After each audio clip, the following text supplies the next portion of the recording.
Hello, welcome to this lecture series sponsored by the Center for International Trade, Investment, Environmental, and Energy Law. I am David Gantz, a professor of international trade and investment law in the United States, and I am pleased to be able to participate. A word or two on my background. After graduating from Harvard College and Stanford Law School, I spent several years in Costa Rica with the U.S. Agency for International Development. I clerked for a year on the Court of Appeals in the United States, and then spent a number of years in the State Department Legal Advisor's Office. Following that, I was a private practitioner in Washington, D.C., where I specialized again in international trade and investment law. I have been a full-time law professor since 1993. The area which we wish to talk about over the next 7 sessions, liberalizing international trade after Doha, in my view, is an extremely important one for the world economy. As we will discuss, and many of you are aware, the efforts by the World Trade Organization through the so-called Doha Development Round of negotiations to further liberalize international trade in goods and services have foundered. There has been no significant progress in these negotiations since about 2008.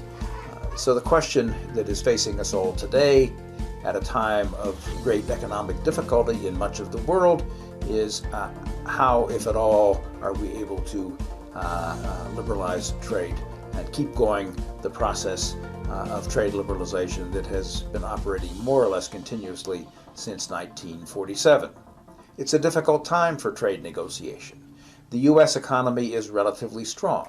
However, economies in many other parts of the world are suffering, including those in much of Asia and Latin America, due to the Chinese economic slowdown, a slowdown which unfortunately does not seem likely to be reversed for at least a year or two. The European Union is also affected by its own internal issues, including problems with the Eurozone in Greece, and also a refugee situation which they are finding difficult to deal with.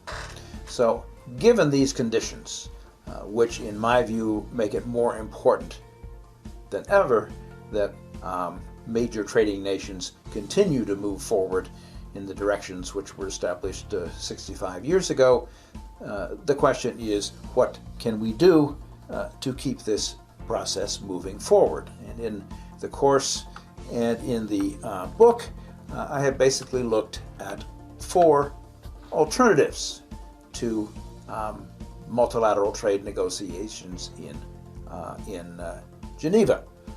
The first is to try to deal with the agreements of limited scope, like the Trade Facilitation Agreement.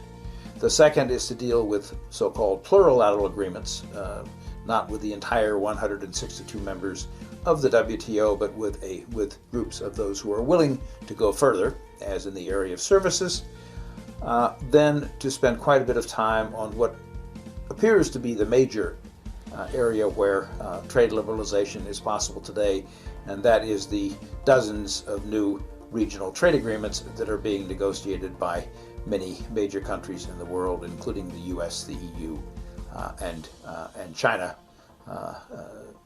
among them. Finally, I want to look at so-called unilateral measures, the changes in laws and regulations and economic and legal policies that have in the past produced a high level of economic development in the so-called 4 tigers of Asia: Korea, Taiwan, Hong Kong, and Singapore, and are now producing similar progress in what I call the 4 jaguars of Latin America: Mexico, Colombia, Chile, and Peru. If there is to be further trade liberalization in the next few years, it is almost certain to come in one or more of these 4 areas.